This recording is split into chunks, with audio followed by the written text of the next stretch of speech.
What is good, everybody? My Paper Moon fam. It's your boy, PaperSin, aka the Hokage of the village. Hidden in that loud, you feel me? And I figured since I'm I'm bait, I might as well bring you some news. My G, my guy, my homie, my pal, my buddy, my friend. And do you ever wonder why, games that are expected to do great kind of flop sometimes, and games that you wouldn't imagine might flop, that you think might flop, might actually do great? You ever wonder about that? Because apparently, we don't think Steam should be pay to win. I agree with that. Valve explains how games we would have never predicted pop off so hard. I guess we can watch this. I didn't have a video for us to watch, but I guess we can just watch this one. This one's a little bit long, but we'll be alright. Just roll around. Hey everybody, this is Eric from Valve, and this is a talk called Steam Visibility, How Games Get Surfaced to Players. Whenever we talk to developers or publishers all over the world, they want to know about how games get featured on Steam. In this talk, you're going to learn about the discovery mechanisms at play behind the scenes on Steam, which inputs actually matter, and how our philosophy and relationship with customers drives our approach to visibility. All right, let's jump right in. So right off the jump, this kind of looks like something, if you're a game developer, like a solo indie developer, you might want to watch the full thing of this. Obviously, we're not going to watch it. It's 25 minutes long. We'll watch the first 2 minutes of it. Welcome to Steam Visibility, How Games Get Surfaced to Players. Hi, I'm Eric. Nice to meet you. Hi. I work on the Steam business team at Valve, and it's my job to work with publishers and developers to help them launch their games on Steam and answer their questions. I also work alongside designers and engineers to create new features for Steamworks, and also just think about ways to make Steam better for both customers and developers. Okay. I wanted to kick off this talk with our primary goal, and that is to match games with the players who will love them. Okay. This is a goal that shapes all of the work that we do on Steam. And we also have another goal, and that is building long-term relationships with both players and developers. It's really important to us that players trust that when they see a game, when they come to the Steam store, that it's relevant and interesting to them. And these goals serve as a framework for how we approach visibility on Steam. And that's not a fucking scam. For that reason, we've also come up with some rules. And the first one is we don't sell advertising or placement on Steam. Okay, that's good. You simply can't buy featuring for your game on the front page or anywhere. Oh, okay. We didn't notice that. Instead, we focus on showing games to customers that they will find interesting without the ads. See, that's the hard part. You focus on games that you think customers will find interesting. So, it could be, there could be some hidden gems that you just overlook. We don't think Steam should be pay to win. Good shit. Not selling ads levels the playing field and makes the recommendations on Steam better for players. It also means that marketing on Steam is totally free for developers. Boom, there you go. There you have it. Exactly at 2 minutes as well. So if you're a developer or someone you want to watch this for yourself, as always, I guess I'll put the link to the original, just a video by itself. In the article, in the link in the description below. But let's get to the article. But to answer this question, because that's not really a question, but they don't think Steam should be pay to win. This is great. But to this part, games they never would have predicted pop off that actually pop off hard. So in my opinion, I'm just gonna go out on a limb here and say that it's because a lot of those games that pop off randomly are usually by small team developers or maybe a solo indie developer. And the difference is that solo indie developer or those small group of developers, small team, or maybe it's just a team that's actually full of, maybe it is a large team that has actually full of people who are passionate, and not just passionate about making games, but they're passionate about making a game, one certain game, the game that they're all working on. They're passionate about making that game. And no matter how you try to hide it, no matter what you try to do to overlook it, the passion of those developers always shines in through that game. So they're not making a game for the sake of making money. They're not making a game for Yaba. They're not making a Blizzard. They're not making a game for the sake of actually just making it for the people. You know, hope people like this. Let me make this game. They're not doing any of that. It's just they're making a game that they want to play. In my opinion, they're making a game that they want to play. They're making a game that they are passionate about. They're making a game that they want to focus on. And I think that's why games that people don't expect to pop off hard. You know what I'm saying? So, but let's get to the article and see what they have to say about that. That was just me rambling. Sorry about that. Not sorry. But let me know before we get to the article, let me know right now. I'll wait. I'm not gonna wait, but you can pause it. Let me know what you think the reason is that games pop off that unexpectedly. So let's get to this. Valve offers a rare look under the hood of Steam to break down why you see those recommended games. This looks familiar, but I can't place it. Let me know in the comments. Oh, never mind. Wait, Image Mint Rocket? There you go. So, isn't that just the company and not the game? So what game is this then? Anyway. In a new talk discussing how Steam puts games in front of players, Eric Peterson of Valve's business team argues that storefront visibility shouldn't be pay to win, and offers a look under the hood at how games get prompted on the biggest store in PC gaming. The talk is aimed at developers and publishers, but there are also some interesting player-facing nuggets too. Especially if you're wondering why Steam keeps recommending you a certain type of game.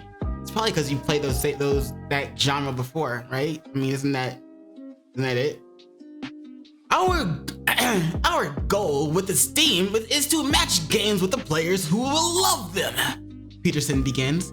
It's really important to us that players trust that when they see a game, when they come to Steam, it's relevant and interesting to them. Peterson reaffirms that Valve doesn't sell placements on its store, which is, like I said before, good to know. We don't think Steam should be pay to win. Okay, they just said that. He reiterates, pushing to level the playing field for games by not selling ads to the highest bidder. Peterson also leans into the out-of-nowhere hits that emerge on PC far more regularly than other platforms. Every week, Steam automatically picks up on games that we haven't even heard of, or games that we've never predicted would be popular. Hit games are emerging or organically, powered by what players are excited about. We think when we're surprised by a game, that's good, and an indication that Steam is working properly. I agree. It is an indication that Steam is working properly. I'm glad that that's how they work. I never really thought about it, to be honest. Never really wondered if it's just like they pay for the ads and those are the ones they could put up there. But when you do think about it, would that kind of form really hold up if they did that? Would Steam be this good still for so long? Anyway, the article continues. The new and trending tab shown in the video features Pseudo Regalia, an out-of-nowhere Metroidvania hit that earned its mostly solo dev a life-changing amount of money. Ooh, congrats. Money, money, money, money, money. Dave and Diver, one of the biggest success stories of the summer, is also prominently featured in the video. It even received a full Steam takeover banner on the front page of the store at one point. The bar for something like a Steam takeover is really high, Peterson says. It's actually the biggest amount of marketing that we provide for any game. As such, we have to really have confidence that it will appeal to a huge amount of customers. And this section is, as you might guess, curated. That means it is shown every single user on Steam. Shown to, sorry. Huh. Interesting picture. This I'm guessing that's, yep, pseudo regalia. I don't really look at Steam that often. Maybe I should have gotten this instead of Assassin's Creed Mirage. But I am enjoying the new Assassin's Creed. I might go back and play this too. Who knows? Kick.com/PaperSin. How do these games get picked up?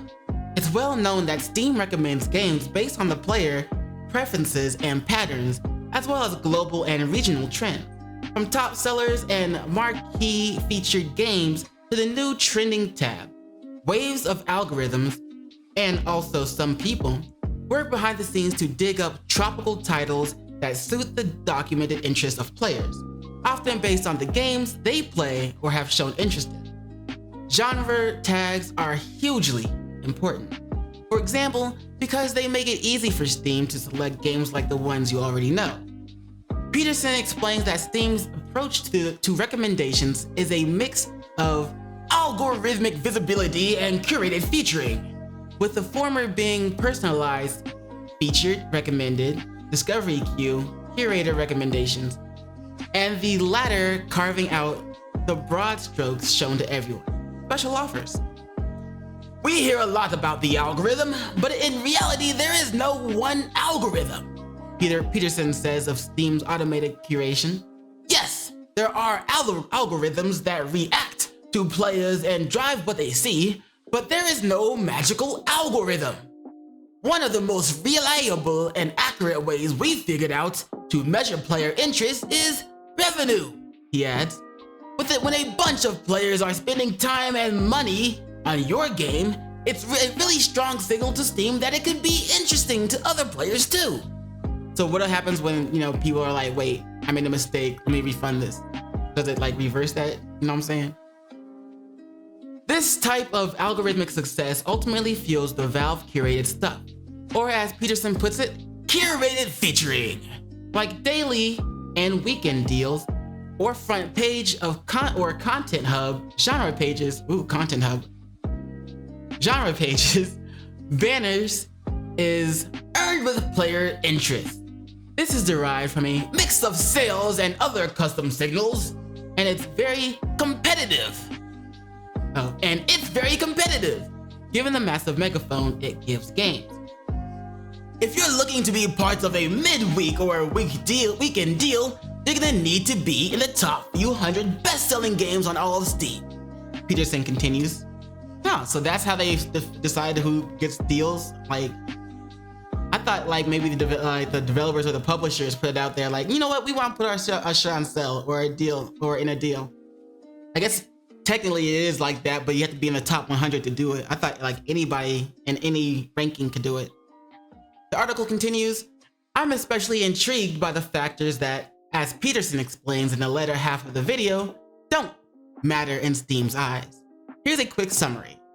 Algorithmic promotion can happen anytime during the life cycle of a game. Launch is usually the biggest period. But PaperSin says Steam doesn't penalize older games and never makes a permanent decision about your game. Even if your launch doesn't go as planned. So yeah, even if your launch is popular at first, like people like there's a hype around it before it comes out, and then it comes down, it's like, oh wait, hold on, we've made a mistake, turn around and give my money back. And then it's still gonna fix itself. It's not gonna try to get players to continue buying that game if the majority of people who bought it are returning it, I'm guessing. Store page traffic is not really a factor for player interest, though more views on a page can lead to more engagement in factors that do matter. Review scores don't affect visibility as long as a game's score is at least 40% positive, mixed, reception, or above. If a game has a lower score, in mostly negative or below, it could have an effect because we're less likely to recommend a game that is a negative experience. Obviously, this only covers direct algorithmic implications. A higher review score will still inevitably attract more eyes. So yeah, looks like I was right about what I said earlier, I guess.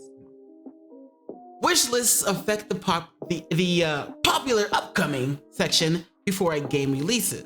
And Steam database has a whole page for the most wishlisted games. Really? I didn't know that. I had to check that out. But the pure number of wish lists that you have does not affect your visibility. An early access release does not drive visibility, and Steam users can even filter out early access games entirely. Early access is not a marketing tool, PaperSin says, but rather a development tool. Localization does affect visibility simply because Valve is unlikely to recommend a game to people who aren't using the languages that game supports. Makes sense. Here are the best Steam Next Fest demos for the storefront's latest free trial blowout, which I probably didn't have to read this part. I'm done reading that part. But let me see this top. Hades 2 is the #1 wish listed game. It's not even out yet. It's TBA. There's no date. I might have to play the first one. What about the next one? Hollow Knight Silk Song. Okay. Manor Lords. Oh, is that one of those RTS games, or it's like, you know, the city building type? Interesting. City Skylines. Manor Lords and City Skylines I'm not really into, but I might check them out just because, you know. Nah, I probably won't check them out. Anyway, Frostpunk 2. Do I remember hearing about the first one? That comes out in 2024. But there's the top 5 right there. I will put this most wish-listed upcoming Steam games in page in the link below as well. And yeah, that's the article. That's everything for this newscast. I hope you guys enjoyed it. Like, let me know what you think. Let me know what you think. Are you surprised to hear that Steam is not pay to play? Like what gets promoted is not pay to play, pay to win. Sorry. Or are you not surprised? Did you expect that? Or, you know, what are your thoughts on that? And what about those top 5 wish list games we just went over? Like, were they surprising you at all or no? Are you gonna play them? Have you played them? What's up? Let me know. I know I haven't played like the beginnings of the sequels to the ones that were in the top 5. But I might have to try them out just because shit, if people like it, they gotta like it for a reason, right? I mean, might as well. But anyway, that's it for this newscast. I hope you guys enjoyed. And you know what it is after that. Don't forget to do those 3 things that I like to ask you to do. And like, comment, and subscribe. And don't forget to hit the notification bell for more videos. Yeah. And you know what it is after that, in case I don't see you. Good morning, good afternoon, good evening, and good night. Peace, and much love to you.